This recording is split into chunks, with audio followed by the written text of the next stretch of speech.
Iniciamos un nuevo espacio en Palestra Política hablando de la importancia de los planes de gobierno en toda elección y fundamentalmente en esta elección, la elección del 12 de octubre. ¿En qué consiste un plan de gobierno? ¿Cuáles los alcances? ¿Cómo se lo arma?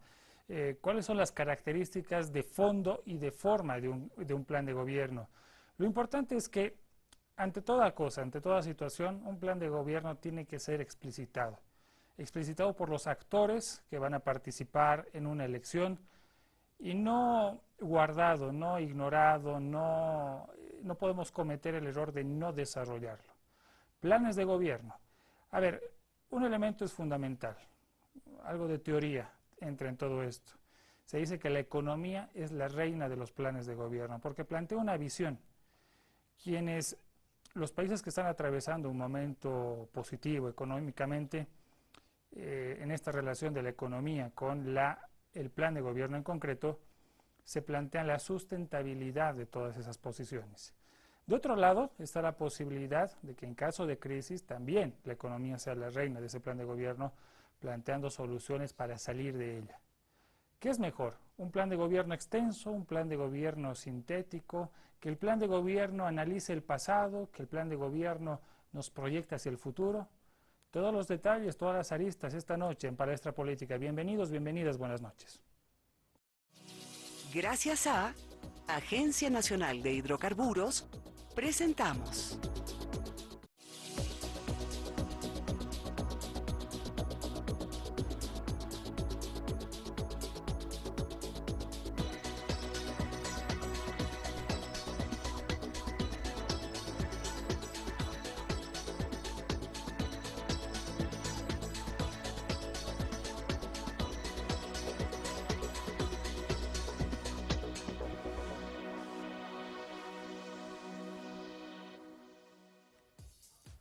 ¿Cómo están? Buenas noches, bienvenidos y bienvenidas a Palestra Política.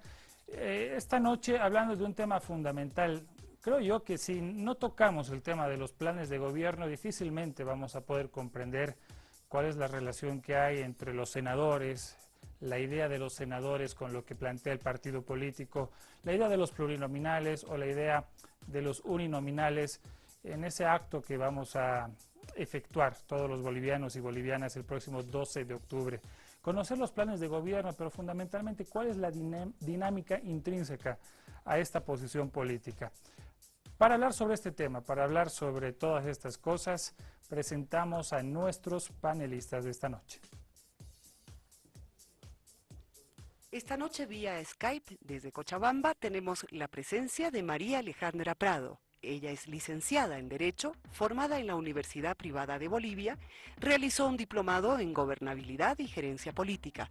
Ha publicado artículos en varios medios impresos del país. Es diputada nacional de Cochabamba por Convergencia Nacional.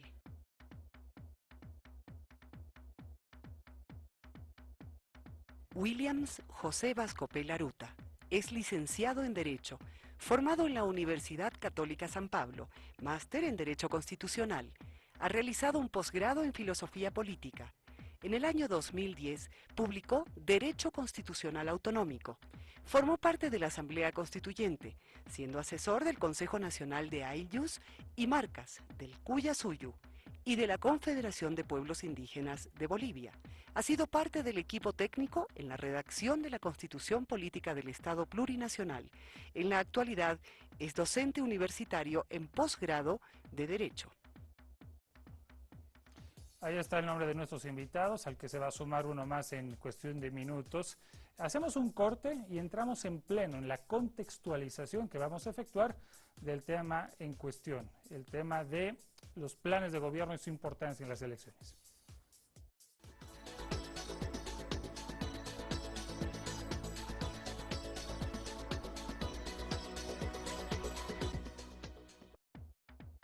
Marcelo Silva. Estudió Ciencia Política en la Universidad Mayor de San Andrés. Realizó un doctorado de Procesos Políticos Contemporáneos en la Universidad de Salamanca, España.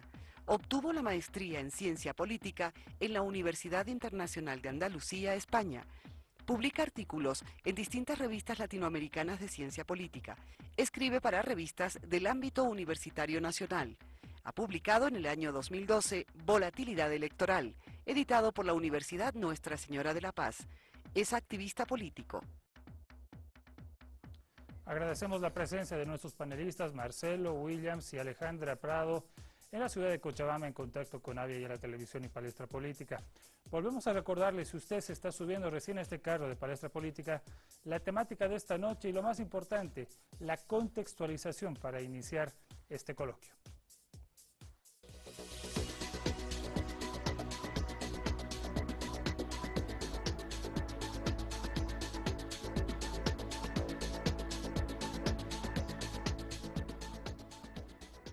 Los planes de gobierno tienen una relevancia fundamental en los comicios electorales. A continuación, les mostramos algunos aspectos decisivos a la hora de evaluar las propuestas políticas, aunque hay que señalar que no son criterios absolutos. Semejanzas e ideología. En un contexto en que las propuestas electorales se parecen mucho, existe un elemento decisivo que puede ayudar a esclarecer la línea y la identidad de cada una de ellas. Es la ideología.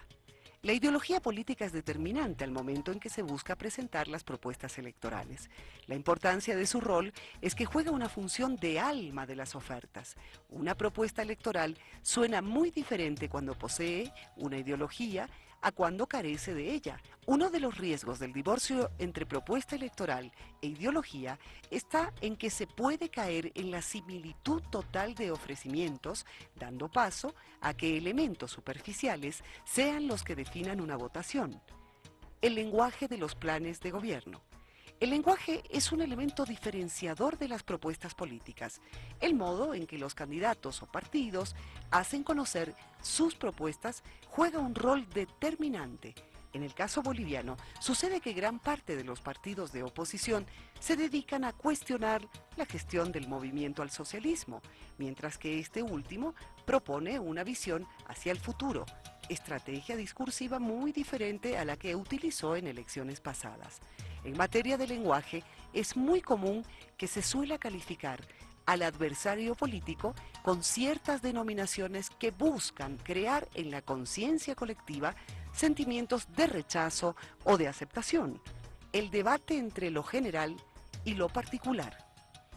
Las propuestas políticas o los planes de gobierno pueden seguir dos rutas muy diferentes: optar por lo general o centrarse en aspectos específicos y detallados. Hay que mencionar que muchas veces el volumen de los programas de gobierno no es necesariamente proporcional al tamaño de las agrupaciones políticas. Es posible que en una elección nos encontremos con partidos denominados grandes que presenten documentos muy sencillos y cortos, mientras que de otro lado están partidos pequeños haciendo énfasis en aspectos específicos de la realidad nacional. Ambos recursos suelen darse en el marco de una estrategia política general. La economía es la reina de los planes electorales. La realidad económica es un factor decisivo dentro de la realidad social de los países. Por esa razón es que juega un rol determinante en las elecciones generales. Cabe decir que un plan de gobierno que carece de una suficiente propuesta económica puede menguar en su capacidad de conquistar al electorado.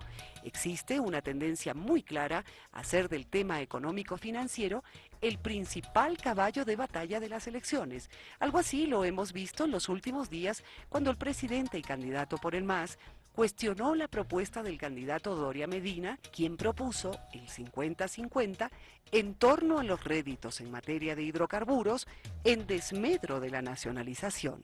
El debate en torno a lo económico puede girar en relación al modo de mantener una economía en crecimiento, la sustentabilidad de las políticas económicas y financieras, o como en el caso de los años 90, el debate en torno a las maneras de salir de una crisis. Parte del contexto, nuestro contexto para iniciar este coloquio en Palestra Política, los programas electorales. Nuevamente, si usted nos está viendo a nivel nacional gracias a la señal satelital de Entel. Marcelo Silva, buenas noches, bienvenido, gracias por aceptar nuestra invitación y estar nuevamente con nosotros. Gracias. Aquí tenemos algunos ejemplares de los programas políticos, algunos de muchas hojas, otros más resumidos, ¿no es cierto? estábamos hablando de las variantes. La percepción, ¿cuál es el rol de los programas políticos en una elección y cuál es su visibilidad parte del electorado? A ver, es una pregunta bastante interesante. Hay que partir de algo que se mencionaba en la nota que me parece muy importante. Todo programa de gobierno parte de una pirámide, yo diría, de un pilar fundamental que es la ideología. O sea, en eso estamos de acuerdo. Sí, plenamente. Ahora, hay momentos donde es probable que ciertas maneras de ver un país, ¿no?, tengan diferentes visiones ideológicas. Pero generalmente los procesos ideológicos son hegemónicos, son dominantes. Es decir, en algún momento el imaginario de alguien, ¿no?, llega a convertirse en un imaginario muy fuerte para el resto de la gente. En ese sentido y en ese caso, los programas de gobierno se convierten ya no en estructuras que van necesariamente ligadas a procesos ideológicos, sino a ofertas de corto plazo. ¿Y eso qué significa? Cuando tú no tienes otra cosa que cuestionar, o cuando te es muy peligroso cuestionar lo que para el imaginario colectivo está bien, tus programas de gobierno simplemente se convierten en ofertas electorales, que en algunos casos tienen coherencia, pero en algunos casos no, ¿verdad? Bien. A ver, en pocas palabras. A ver, un ejemplo de oferta ideológica y un ejemplo de oferta electoral no ideológica. El Estado plurinacional. ¿Qué es eso? Nadie, ninguno de los programas, por ejemplo, y ninguno de los principios ideológicos que nos muestran estos partidos políticos, cuestionan en esencia el Estado plurinacional, que es un constructo ideológico de, por ejemplo, la relación Estado-Nación. Ya no hay una relación Estado-Nación. Lo que antes teníamos ha desaparecido. Ahora tenemos una relación Estado-Naciones y varias naciones. Cuestión estructural ideológica. Es decir, ya aquí ya no tienes un Estado, ¿ah? Y esto es mucho porque el debate de los 70 y 80 fue, es decir, ¿qué somos Bolivia? ¿Somos un Estado sin nación? ¿Somos una nación sin Estado? ¿Verdad? Al final la Constitución resuelve esa disyuntiva ideológica y nos dice, no, somos un Estado que tiene muchas naciones. Somos un Estado. No, pues que si lo discuto, voy en contra de la Constitución. No, pero claro, si lo pongo en tapete. O el proceso, por ejemplo, que va a un proceso de estatización de la economía, que corresponde también a una lógica ideológica que podríamos llamarla neoestructuralismo post-keynesiano. En el fondo, nadie cuestiona el proceso de estatización de la economía, de otra vez relevar el papel del Estado. Eso es parte de ideología, parte de una cuestión absoluta y meramente programática o de oferta electoral. Voy a pagar 2 veces más tal bono. Muy concreto, sin ideología. Sin ideología. Clarísimo. Vamos con Williams Vascopé. Gracias, Williams, por aceptar esta invitación. ¿Cuál es la importancia del programa político en una elección? Gabriel, gracias por la invitación. Jorge, muy honrados de estar con ustedes. Bueno, a ver, el programa en realidad es una propuesta y es la visión de ese conglomerado político que lleva adelante un candidato, ¿no?, y que dan al electorado esa visión que tienen en un proyecto. Ellos en su imaginario, como decía Jorge, replicando, visualizan, viendo desde algún lado de su óptica, de su realidad de ellos, digamos, o tal vez de varias pluralidades, de varias realidades, pero proyectan un estado en el cual quieren reflejar un bienestar de un conglomerado colectivo. Entonces buscan justamente poder llevar adelante ese programa, pero que sea aceptado por la gente. ¿Lo general es que la gente perciba ese plan en global? Claro. En realidad tiene que percibir y tendría que ser seducido y además ser aceptado. Porque si es aceptado, obviamente ahí el partido o agrupación política está de alguna forma acumulando el tema de un visto bueno y el poder.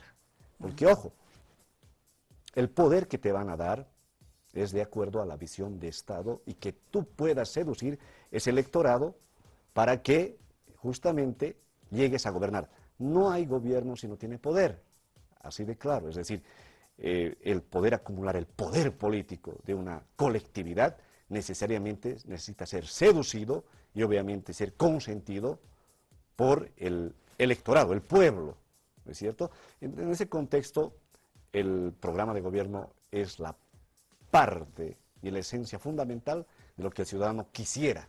Ahora hay ciudadanos que no se van a reflejar y van a ir por otra opción. ¿No es La cierto? ideología como elemento fundamental y la visibilidad, la perceptibilidad del programa de gobierno. Estamos con Alejandra Prado, diputada por Convergencia Nacional desde Cochabamba.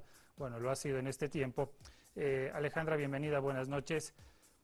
Su impresión desde la oposición de cómo está, cuál es la importancia de los planes de gobierno y cuál cree usted que de cara a octubre es la perceptibilidad de los planes de gobierno.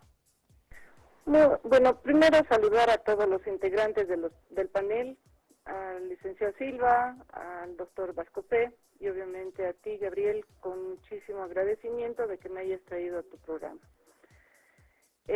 Yo debo señalar que ambas personas, tanto el licenciado Silva como el doctor Vascopé, han señalado claramente en términos académicos cómo se ve un programa de gobierno, cuál es la magnitud y la importancia de que debe tener un programa de gobierno al ser la columna vertebral quizás de la ideología que se propone a un país al momento de votar. Sin embargo, y si me permites, quiero patearte el tablero. Yo creo que en Bolivia, más allá de un programa de gobierno, Bolivia tiene todavía un sentido caudillista muy fuerte. No importa lo que ofrezca el caudillo, si ese es tu caudillo, a él vas a seguir, no importa lo que se esté ofreciendo. Ahora bien, muchas veces hemos visto, en los últimos años, el que me toca a mí ver de lo que ha sido la aplicación del programa de gobierno que ha tenido el señor candidato presidente Evo Morales, tanto en la Asamblea Legislativa Plurinacional, muchas veces se ha hecho muchas cosas. En la primera etapa de su primer gobierno, digamos, ha sido lo principal, ha sido la Asamblea Constituyente. De la Asamblea Constituyente se han divergido varias ramas y de esas ramas en el segundo gobierno de Evo Morales se ha aplicado para la promulgación de muchísimas leyes. Ahora bien, de estas dos cosas, hay cosas que no estaban en el programa de gobierno, como era la judicialización de la política para el mantener el poder. Esas son cosas que van manejándose poco a poco por debajo. Esas son algunas de las facetas que te estoy mostrando. Pero ¿qué pasa del otro lado del ciudadano? El ciudadano, y mi gran problema siempre ha sido la falta de compromiso que tiene el ciudadano en general en poder comprometerse su voto con una elección que esté escrita porque cree en lo que el programa de gobierno dice. Yo he visto mucho de que en mi primer ejemplo que te pongo es cuando se aprueba la nueva Constitución Política del Estado, la mayor parte de la gente no sabía que estaba aprobando. Hay muchas cosas que dicen, pero está en la Constitución, y creen que hay cosas de la anterior Constitución que se siguen manteniendo, algunas cosas sí, otras no, pero es también la falta de lectura que ha habido sobre la nueva Constitución Política del Estado. En síntesis, Alejandra, el tema es que el electorado a veces no profundiza, uno, y por otro lado, usted hablaba de caudillismo, Caudillismo. Hay que aclarar en eso, acercamiento casi fundamental hacia el líder. Exacto, porque hay que también manifestar que los líderes políticos hoy en día tienen que tener una contextualización sociológica, es decir, existe a veces mucho apoyo a un líder que de repente representa todo lo contrario a lo que tú piensas, pero por una cuestión étnica también es tu líder. Bien, Alejandra, vamos a seguir debatiendo. Tenemos en este bloque una ronda más. Aquí vemos, ¿no? Hay Unidad Demócrata, tiene alrededor de 73 páginas de programa político. El Partido Verde es el más cortito, ¿no? Aunque con letra más menuda, con unas 33, 34 páginas. El Movimiento Sin Miedo con letra más ancha tiene un programa político de más de 80 páginas. ¿Importa la cantidad? No, no. ¿Importa lo que diga? ¿La Mucho, especificidad mucho, o la mucho. generalidad? A ver, mucho, es una pregunta muy oportuna, ¿no? ¿Importa mucho esto? Porque si es muy largo es difícil que todos los Sí, ciudadanos lo lean, pero ¿no? esto, Gabriel, tiene que estar absolutamente ligado a dos cosas racionales. Primero, ideología, ¿no? ¿Cuál es mi forma de mirar las cosas? ¿Cuál es mi sistema de creencias, ¿no? Que me permiten ver la realidad, no solamente el país. Pero yo diría algo muy importante. También estos programas de gobierno tienen que estar antecedidos de un proyecto político. Los programas de gobierno son vacíos, son huecos, simplemente te sirven para salvar el wallcover porque los tienes que presentar al Tribunal Supremo Electoral y puedes hacer un copy-paste de muchas cosas.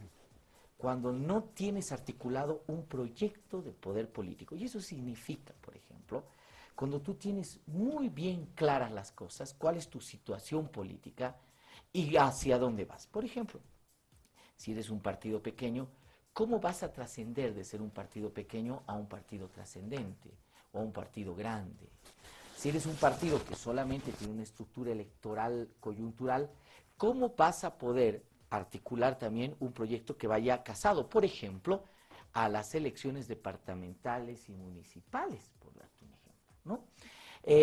¿Cómo vas a articular y cómo vas a concentrar y cómo vas a pactar con los diferentes actores políticos, por ejemplo, en un estado corporativo como el nuestro, ¿no?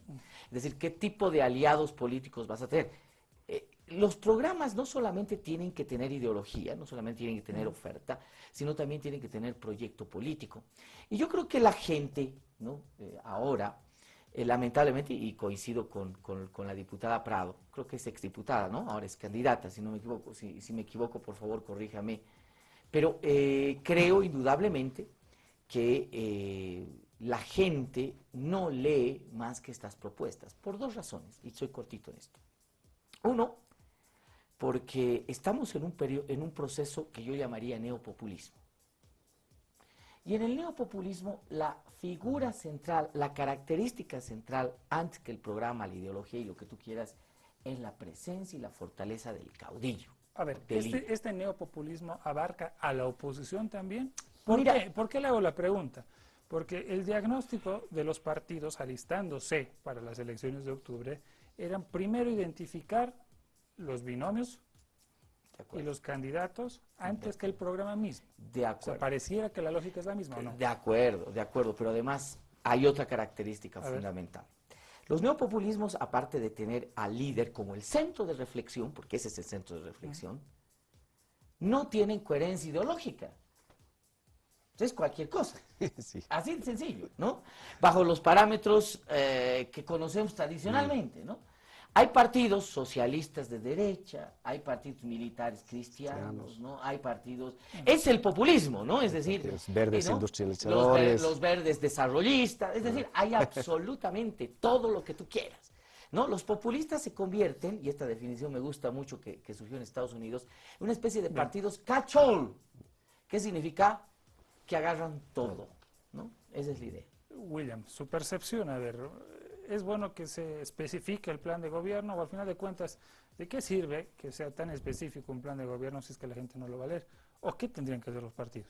A ver, Gabriel, coincidiendo en muchos puntos con Marcelo, es que el programa de gobierno, por lo menos en nuestra política criolla, que tenemos en nuestro folclore político, porque hay cosas que tenemos que ir aprendiendo todavía, no se lo va a tomar en cuenta porque nuestro país todavía no ha llegado a un nivel de desarrollo en el tema de educación, ¿no es cierto? Estamos madurando. Esta generación tiene cierto nivel a diferencia de otras generaciones y la que viene va a ser así. Estamos un poco, no rezagados, pero estamos marchando, pero no con lo que quisiéramos. Porque un país altamente, por lo menos medianamente desarrollado, con una sociedad con una conciencia de orden, te va a preguntar primero cuál es el programa y quiénes representan ese programa.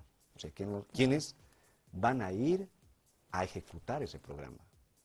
¿no? Ven el programa, ven lo que refleja el candidato y además van a analizar al candidato. Por eso es que en otros países se esmeran bastante en mostrar al candidato su familia, que esté justamente una familia tradicional, los valores, los hijos, ¿no? Van desde ahí, claro que acá lo hacemos, pero aparte de eso quieren reflejar en el programa, bueno, quieren ver en el programa de gobierno si realmente el candidato es lo que dice el programa. En nuestro país, más bien a partir desde los inicios de una democracia estable que tenemos, porque desde el 82 ya no hay los golpes, sí hemos tenido temblores políticos, donde se han ido desestructurando los otros estados, especialmente el estado de carácter neoliberal, ¿no? Estamos entrando a este estado de carácter plurinacional, construyéndose aún. De alguna forma el programa ya se visibiliza ¿en dónde? En la Constitución. Y ojo, hablábamos entre cámaras contigo, Gabriel, y decíamos, parece que varios de los programas no han entrado al artículo 9 de la Constitución, porque el artículo 9 de la Constitución te dice los fines y funciones de este Estado plurinacional. Y el artículo 9 te indica 5 cosas que están desarrolladas, pero las resumo. 1, el tema de justicia social, ¿no? Y la no discriminación, el tema del desarrollo, el tema de justicia, el tema de industrialización, el tema de la Constitución y su respeto a los valores. Es decir, es una idea de Estado, y yo no veo que estén reflejando en eso, por lo menos no he visibilizado en sus programas. Vamos con Alejandra Prado hasta Cochabamba. Alejandra, bueno, sabemos la línea política que usted tiene, sin embargo, la pregunta va en ese riesgo. ¿Hay coherencia en los planes de gobierno, en todos los planes de gobierno, entre lo que se dice y lo que se es, o no? ¿Cómo ha percibido eso? Bueno, primero aclarar la licenciada Silva de que sigo siendo diputada. Ya, no es candidata. No soy candidata. Eso le da un interesante grado de objetividad para ver los planes, ¿no es cierto? Claro, claro. Mira, yo lo que creo es lo siguiente. No he tenido la oportunidad de leer absolutamente todos los programas de gobierno, porque yo creo que los programas de gobierno se manifiestan a través de líneas de comunicación masiva que tienen que hacer los candidatos para decir qué es lo que van a hacer. En ese sentido, por ejemplo, o sea, yo no creo, digamos, de que tanto el partido de gobierno como los otros partidos tengan un programa de gobierno coherente. Y te voy a explicar por qué. De un lado se tiene a un partido gobernante, corporativo, como ha señalado el licenciado Silva, que también tiene sus intereses. Y lastimosamente, nos guste o no, no hay la utopía de que vamos a llegar y vamos a hacer para todos por igual. Eso no existe, porque existen intereses. Y en ese sentido, por ejemplo, claramente vemos cuánto pagan los mineros en impuestos, cuánto pagan en impuestos los cocaleros y cuánto pagan los que pagan impuestos. Por ese hecho, o sea, el momento que se vaya a tratar la reformulación del régimen impositivo, eso va a ser lastimosamente, y disculpen el término, un zafarrán. Diputada, pero todos los partidos políticos, al menos en estos programas, usted enfoca al MAS, pero todos los partidos están proponiendo igualdad. Todos proponen igualdad, por eso te señalo, hay incoherencias, existen las incoherencias. Porque para empezar, digamos, un partido de oposición, sin señalar cuál específicamente, para ser un poco más clara, ¿cómo puede señalar una política hidrocarburífera si no sabe exactamente en qué estado se encuentra Corporación YPFB? Entonces, primero, mi lógica me dice a mí que lo primero que yo tendría que hacer es una auditoría extensa. Como se ha convertido yacimientos petrolíferos fiscales bolivianos en una corporación, cómo se ha manejado el dinero para saber dónde estamos pisando, para saber cuánto podemos hacer y qué es lo que necesitamos. Pero las líneas, por eso te decía, las líneas marcos se van definiendo de acuerdo a lo que van expresando los candidatos. ¿Qué se va a hacer en justicia? ¿Qué se va a hacer en seguridad ciudadana? Recursos naturales, la mesa económica que claramente es la más importante en épocas de vacas gordas como en épocas de vacas flacas. El ministro Arce ha señalado de que es posible que haya un poquito de déficit que no vaya a afectar realmente a la economía. ¿Cómo evalúa usted esas líneas marco de los candidatos, de toditos? Mira, en algunos... Cortito porque nos tiene que venir el corte ahorita. Ya, en algunos casos, tal es el caso de PDC, yo puedo ver líneas más amplias y claras sobre lo que se puede hacer en estructura nacional. En Unidad Demócrata, siento de que es muy débil la proposición de 100 sitios. En lo que es Partido Verde, prácticamente estamos hablando de un partido que está yendo en función a lo que son recursos naturales y su defensa a los recursos naturales. En los demás puntos que son importantes, todavía no han desarrollado todo eso que se tiene que transmitir al país. Y obviamente yo creo que así como se señalaba que se tiene que presentar ante la Corte Electoral o ante el Tribunal Supremo Electoral los documentos que son los programas electorales, lo importante es saber qué es lo que transmiten los candidatos, porque esas son sus promesas además. Bien, gracias Alejandra. Estábamos hablando del tema de coherencia, ¿no? De coherencia, pero sin embargo, en la identidad misma del programa de gobierno hablábamos de ideología. Ahora, en ese marco, si tratamos de armonizar las cosas, ¿un plan de gobierno tiene que ver hacia atrás o tiene que mirar hacia adelante? Pregunta que queda para el siguiente bloque.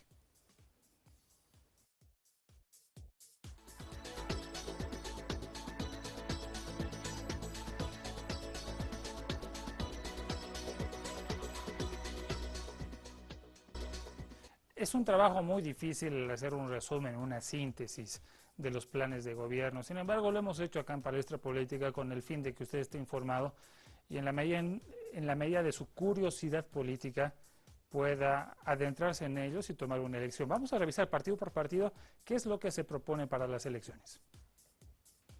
Revisamos los cuadros de la siguiente manera: movimiento al socialismo, ideología, izquierda antiimperialista y anticapitalista, así lo ha definido el viceministro Rada en los últimos días. Resalta los logros y la defensa de la nacionalización, la Asamblea Constituyente, el Estado plurinacional, la ampliación de la democracia y la economía comunitaria. Plantea una agenda a largo plazo hasta el año 2025, servicios básicos para todos, vida digna y revolución tecnológica. Seguimos revisando el movimiento al socialismo, soberanía alimentaria, agua para la vida y respeto a la tierra. Cambiamos de partido político, vámonos con Partido Demócrata Cristiano, ¿no? Ideología, aplicación de política de los principios cristianos en la política.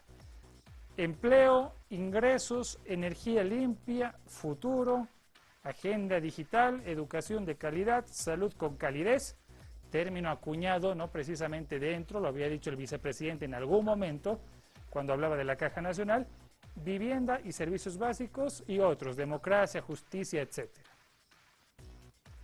Movimiento Sin Miedo MCM, ideología centro-izquierda social. Me dirán y me orientarán los panelistas también si eso es así. Construcción autonómica, construcción de la vida digna, construcción de la democracia institucional, ahí entra en la democracia institucional este planteamiento de la República Plurinacional, construcción económico-productiva, construcción plurinacional e intercultural y plan departamental de desarrollo. Unidad Demócrata, ideología, centro derecha social, plan de gobierno, 4 planes nacionales, Plan Bolivia Progresa, Plan Nacional de Bienestar, Plan de Convivencia y Seguridad Ciudadana y Plan de Política Exterior, pactos de gobernabilidad y consejos autonómicos, austeridad y buen gobierno y buen uso, mejor dicho, de los recursos públicos, alianzas público-privadas y desarrollo sostenible. Finalmente, Partido Verde de Bolivia, ideología democrático, ecologista, construcción democrática, recomposición de la sociedad con la naturaleza, economía solidaria, comunitaria, ecológica y educación para la vida. Esos son los elementos centrales de los planes de gobierno de los 5 partidos. Y a ver, vamos, hagamos el esfuerzo y comenzamos a analizar. Hay semejanzas, ¿qué los distingue? Nada. Es Nada, no sé. nada. A ver, nada. si tengo algo constituido y me plantean lo mismo, o gran parte de lo mismo, los demás, ¿con quién me quedo? Ahí está la debilidad. ¿Con lo que está Exactamente. o me aventuro a votar por otra cosa. A ver, primero, hay dos pilares fundamentales que yo creo que mueven, por ejemplo, la propuesta no solamente programática, sino política del movimiento socialismo. El Estado plurinacional como tal, ¿no? Pluralismo, descolonización y todo lo que tú quieras que está dentro del marco de la constitución política del Estado, incluso las autonomías y todo lo demás. Y el otro, indiscutiblemente, el proceso de estatismo, ¿no? Que es un proceso de crecimiento del Estado. Es decir, otra vez convertir al Estado como el centro de reflexión máxima, no solamente en las actividades económicas, ¿no? Actividades culturales, sociales, es decir, un Estado muy grande, muy poderoso, contrariamente, por ejemplo, a lo que veníamos viendo bajo la lógica liberal. Dentro de esos dos principios, Gabriel, no hay nadie que te presente una novedad. Ninguno de estos partidos políticos, ni siquiera el Movimiento Sin Miedo, que logra tocar en algo en sus principios, te cuestiona el Estado plurinacional. Nadie, O sea, nadie. nos estamos rigiendo dentro del O sea, mismo lo que ha contexto. pasado es de que el MAS ha marcado las reglas del juego, eso se llama hegemonía, ¿verdad? Ha marcado las reglas del juego Y ahí se discute. y dentro de esas reglas del juego juegas tu partidito. No vas a cuestionar nunca las reglas del juego. Nadie cuestiona el tema del crecimiento del Estado. Ay, fue un exabrupto. A mí Que me- don Samuel Doria Medina diga 50-50 y ahí está lo que le causó. no está aquí, no está aquí. Que No, por otro lado no está aquí, por eso No, digo no fue un está. exabrupto de No lo está. que él dijo, porque él está. no lo mencionó en su programa. Esto no dice. Entonces, cuando tú estás de acuerdo, entre comillas, con esas dos reglas del juego, ningún partido te la cuestiona. ¿Qué vas a proponer? Dentro de ese marco, implícita o explícitamente, le daremos más atención al medio ambiente, haremos más CITES, construiremos más hospitales, no voy a pagar 100 de bono, voy a pagar 200 de bono, pero este otro sector no tiene bonito, le daremos a este otro sector bonito también. Ahora, lo que me llama la atención, voy con William, es que, por ejemplo, Unidad Demócrata habla de un pacto de gobernabilidad. ¿Por qué hablar de un pacto de gobernabilidad? A ver, yo Me creo- imagino que hay distintos grupos que apoyan al gobierno. Mm. Si UD es gobierno, ¿qué va a hacer con esos grupos? ¿Pactar con ellos? Es que tal vez su aspiración... ¿Cuánto se tarda en eso? Tal vez su aspiración está apuntando de alguna forma a ser considerados, de acuerdo a la votación que vayan a tener en diputados o senadores, el poder entrar a un pacto, ¿no? Recuérdense muy bien que el 2005 tuvieron el Senado, los sectores opositores, que ahora, digamos, todos estos sectores ya se resumen en estas dos candidaturas, ¿no? El de la candidatura de Doria Medina y la de Tuto Quiroga. Había una contención en las políticas, ¿no? Pierden después en la siguiente elección, a partir de sus revocatorios, recuerdan toda la historia, ¿no es cierto? En ese contexto, tal vez son conscientes de que en este programa de gobierno, en sus programas de gobierno, de alguna forma replican algunos puntos de manera general, pero su aspiración, más que el tema de la presidencia, mostrando sus figuras, es entrar a disputar los diputados que puedan ganar y, ojo, los senadores que puedan tener. Me explico. Es Ya. decir, están entrando a pulsear, en realidad, si pueden arrancarle los 2/3 al movimiento al socialismo. Sin embargo, Gabriel, hay cosas que no lo están explotando de manera adecuada a los opositores. Hay deudas pendientes dentro del proceso de cambio que tiene el movimiento al socialismo. Educación. ¿Cuánto hemos avanzado en educación? Y que el MAS las reconoce y las plantea también. Claro, y esperemos que los cumpla, si es que van a venir a gobernar nuevo estos 5 años. El tema de salud. Ya. En el tema de salud no se ha avanzado gran cosa. Ha habido una inversión, pero seguimos con las colas largas, no hay hospitales realmente relevantes en grandes poblaciones, o sea, no hay un déficit, ¿no? Además que hay un mal pago a ciertos sectores de la medicina, ¿no? Y el otro punto, estamos hablando del tema de seguridad, y en el tema de seguridad no solamente hablamos del asalto, estamos hablando del tema del narcotráfico. ¿Qué plantean? El Partido Verde, ¿qué plantea en el tema de la coca, por ejemplo? A ver, Es muy yo- interesante, ¿no? Yo le digo, he leído lo del Partido Verde en el tema de la coca. Encarcelar a los infractores de acuerdo a la ley. ¿Qué ley? La 1008. ¿O proponen cambiar la 1008? No hay una propuesta de decir, Exacto. queremos cambiar La ley 1008. Claro. Y otro, aparte de la inseguridad, estamos entrando al tema de justicia, la corrupción, la retardación, la falta de presupuesto del sector, y el otro punto, el tema de seguridad alimentaria. Muy bien, económicamente estamos bien, pero el tema de seguridad alimentaria, ¿qué hacemos? Tenemos que autoabastecernos. Y el sexto, el tema de industrialización, es decir, la industrialización ha quedado rezagada y me parece que los sectores ahora que están proponiendo deberían ser más claros en ese punto, ¿no? Vámonos con Alejandra Prado hasta Cochabamba. Alejandra, hay, podemos bautizarlo así, un espíritu acrítico dentro de la oposición para no cuestionar el Estado plurinacional. El Estado plurinacional es una verdad dentro de las fronteras bolivianas.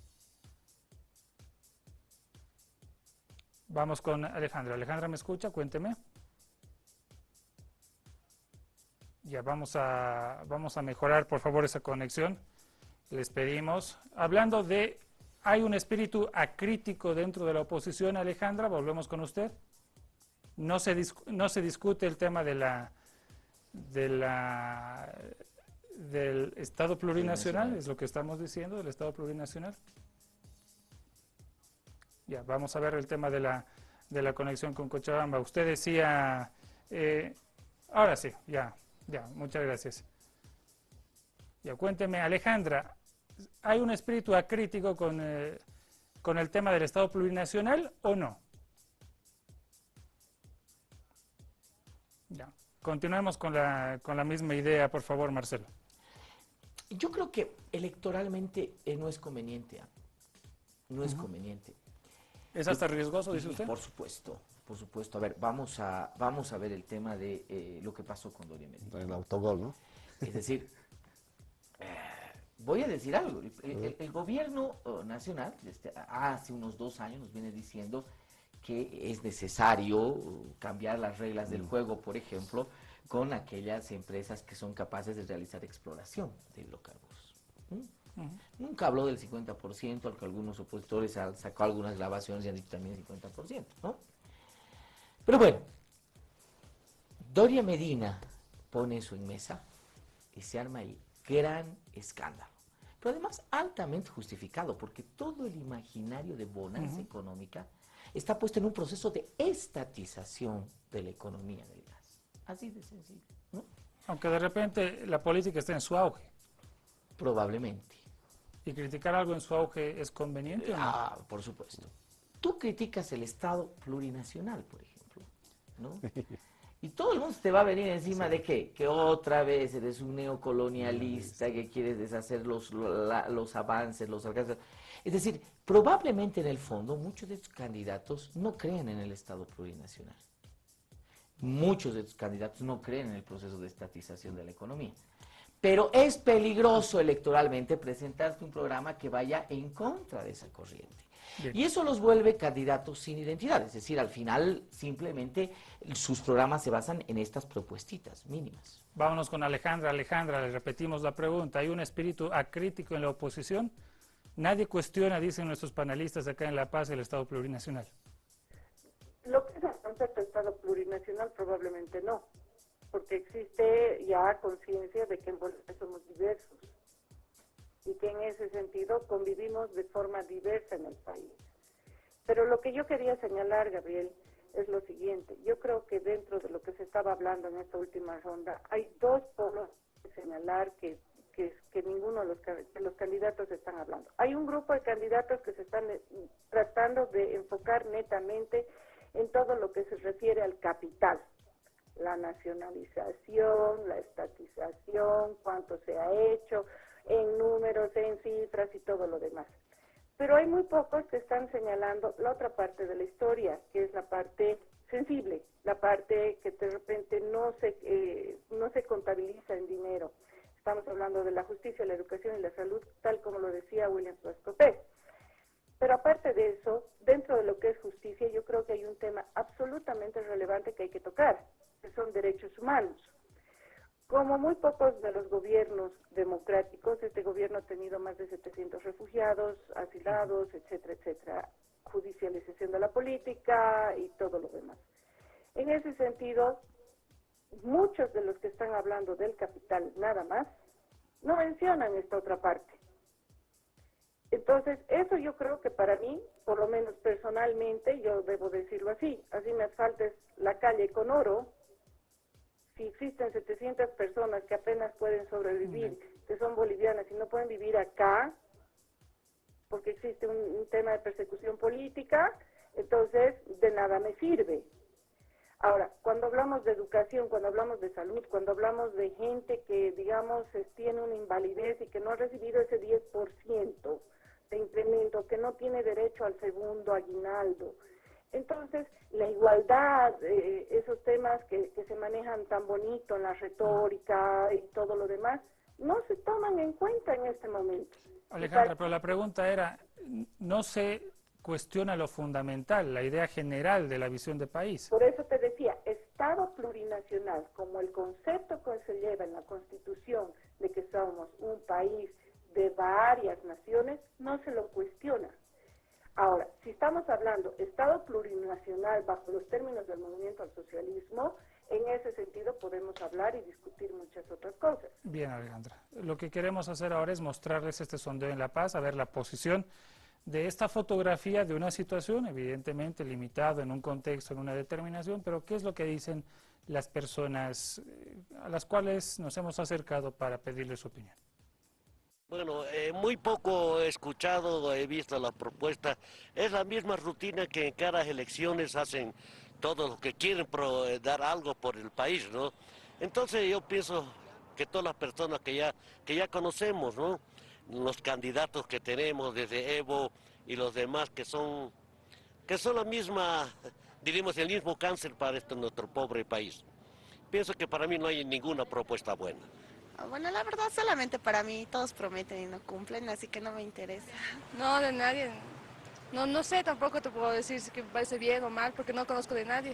Es que no hay mucha diversidad, o sea, se escucha siempre lo mismo, lo mismo, lo mismo. No he escuchado muchas propuestas de teoría del gobierno. El más competente para mí sería el MAS. Después le seguiría Samuel y... En todo caso hay propuestas que son interesantes y lo que es pertinente es que lo conveniente es que haya un equilibrio de poderes, sobre todo en la asamblea, ¿no? Particularmente yo voy a tratar de apoyar una candidatura que no solamente representa a mi distrito, sino que fundamentalmente provoque ese equilibrio de poderes. Para mí, en mi punto de vista, ¿no? Son falsos, hablan como todos, siempre quieren postular para ser presidente, siempre proponen cosas y pocas veces cumplen. Bueno, me parecen interesantes sus propuestas y sobre todo quisiera que se preocupen más en la inseguridad, que es lo que es más preocupante para los bolivianos. Que se concienticen y que en este par de meses que tenemos todavía muestren las verdaderas propuestas que lleguen realmente a la población. Evitemos ya confrontamientos, evitemos que cada candidato dé su opinión del otro. Lo que queremos es propuestas reales y contundentes para las personas, para la gente que estamos de a pie cada día. Buenas, nomás, buenas. Porque está por más veces del Evo. Bueno, ahí la percepción de la ciudadanía, de un grupo de ciudadanos para la palestra política. Marcelo, ¿qué le suscita ver esas intervenciones? ¿Qué más se puede decir? En el fondo, la gente no vota por los programas. Sí. Es el candidato. No, qué pesimismo. No vota por los programas. Es muy poca yo diría el porcentaje de gente que es capaz de analizar o que se da la molestia de analizar, capaces son todos, pero que se da la molestia de analizar, leer, contrastar y demás, porque hay otras variables más importantes ¿Más importantes? Sí, para el electorado, ¿no? La primera definitivamente es la imagen del candidato, ¿no? Sí, eso es muy importante, la imagen del candidato, ¿no? Segundo, cuando estamos experimentando los procesos de reelección. Segundo, el no mover, ¿no? El statu quo también es algo muy importante. Es decir, al final pues, tengo estabilidad económica, tengo platita, tengo acá, se me está entrando lo otro, ¿no? Y a veces incluso, y esta es una reflexión que hacía William y que hacía la diputada Prado, que me parece muy importante, pero que en los hechos no es real, ¿no? Es decir, pueden haber falencias como seguridad ciudadana, educación y demás, pero a la gente le gusta tener platita en el bolsillo. Así ¿Voto definitivamente. económico, dice usted?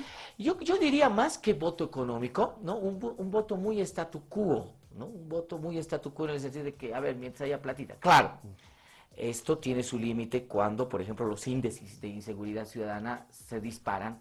Ya no te sirve tener platita en el bolsillo. En 2005 no fue voto statu quo. No, el voto fue, claro, es que era otra William, coyuntura. William, ahora, pesimista, ¿no? Jorge Silva, en el sentido, Marcelo Silva, perdón, en el tema de el conocimiento de los programas políticos. La gente no vota por programas. En realidad los partidos están mostrando el plan de gobierno? A ver, yo creo que... O sea, si se difundiera esto más, ¿habría mayor conciencia? Podría ser, pero en realidad el que garantiza para el electorado es el que lo inició. Y el que lo inició fue a partir del 2005, el presidente Evo Morales con todo su programa.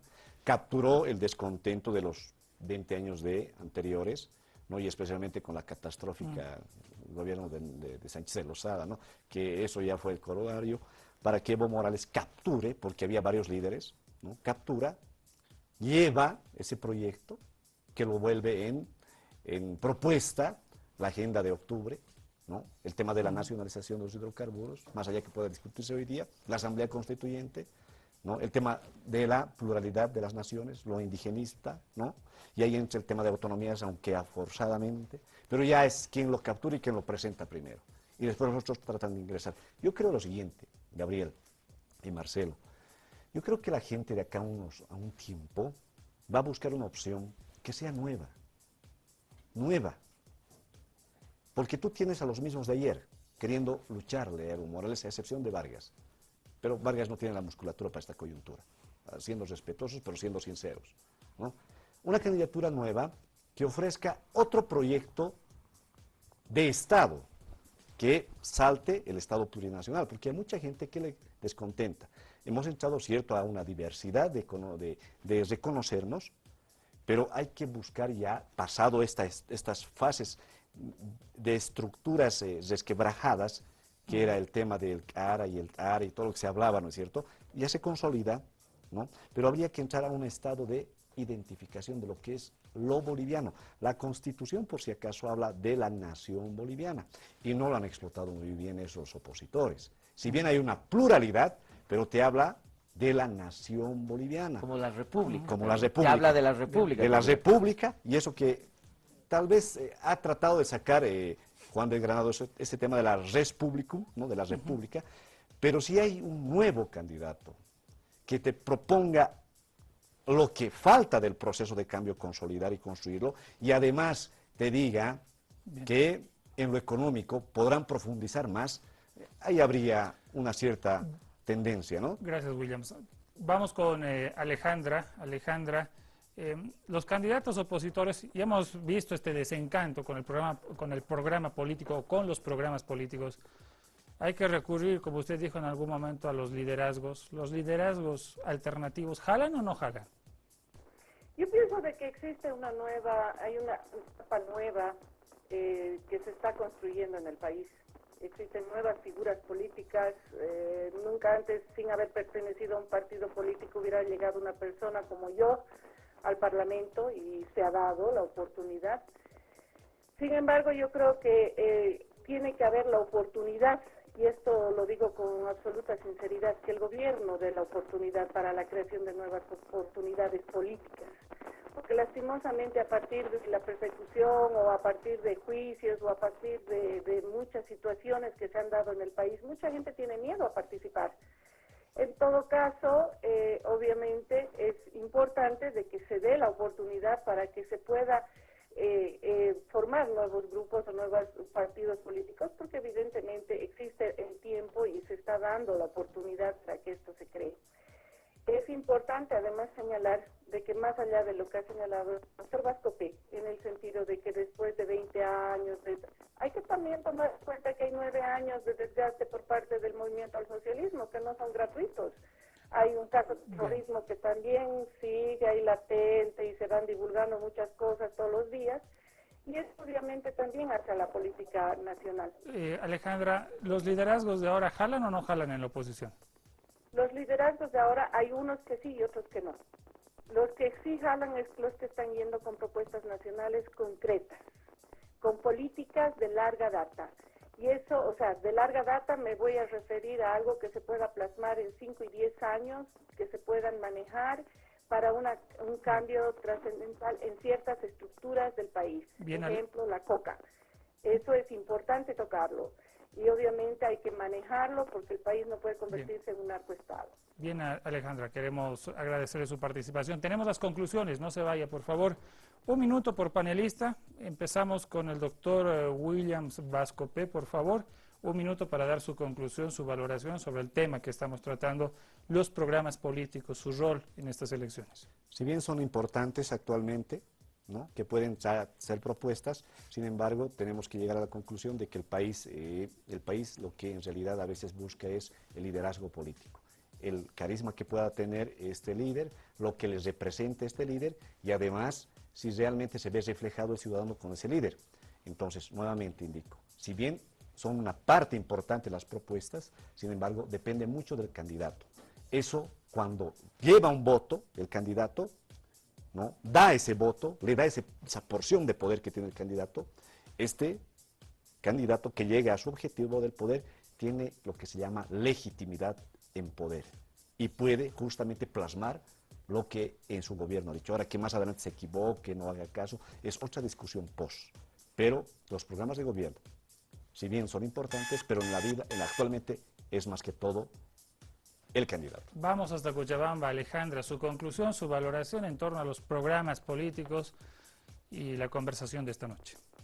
Bueno, señalar claramente de que hemos visto y hemos llegado, prácticamente todos han llegado a lo que yo había propuesto. La gente no lee los programas políticos, sino que son los políticos los que van más o menos dando las líneas a partir de eso.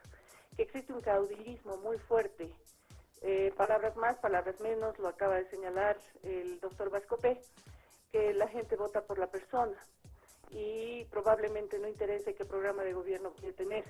Y en ese sentido falta mucha educación para el país, para poder desarrollarnos, madurar como personas, como sociedad, para tener un estado donde los ciudadanos podamos decidir en base a programas, no en base a caudillos. Yo creo que en eso todavía nos queda un largo camino por recorrer. Yo espero que en los siguientes 5 años haya la oportunidad del crecimiento político para las distintas personas a lo largo y ancho del país. Alejandra, muchas gracias por su participación. Marcelo Silva, su conclusión, 60 segundos. Gracias. Para no abundar en lo que se ha dicho, plenamente de acuerdo, la gente no vota por los programas, vota por los candidatos, pero también votaría por proyectos políticos, y en este caso, lamentablemente, ni proyectos políticos ni buenos candidatos hay como para hacerle frente a un monstruo que es el movimiento socialismo y Evo Morales. Pero aparte de eso, hay un detalle que me llama la atención y que realmente me preocupa. Hay pobreza en la propuesta de los programas, hay mucha pobreza.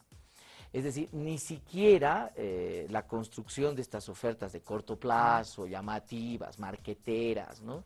Ni siquiera esas están bien estructuradas. Hay poco plazo, hay poco trabajo en ello. Y esto se nota, ¿sabes en qué? En que ningún candidato hasta ahora se ha preocupado de ponerle énfasis a sus programas. Bueno, ahí está la conclusión de Marcelo Silva. Amigos, mañana estaremos hablando de el voto y la conducta electoral. A ver qué tipos de votos hay y cómo se administra, cómo está el corazón de la población. Vota con la cabeza, vota visceralmente, voto castigo, voto prospectivo, voto retrospectivo. Tantos tipos de votos. ¿Con qué intencionalidad va el ciudadano a votar? Esperando que se solucione qué a su realidad. Eso hablaremos mañana y pasado mañana el tema también del marketing político. ¿Qué tiene que decir el marketing político con relación a todo lo que estamos viviendo? Amigos, ha sido un gusto estar con ustedes. Nos reencontramos mañana a las 10 de la noche con la ayuda de nuestros panelistas y de nuestro equipo de producción. Gracias. Buen descanso.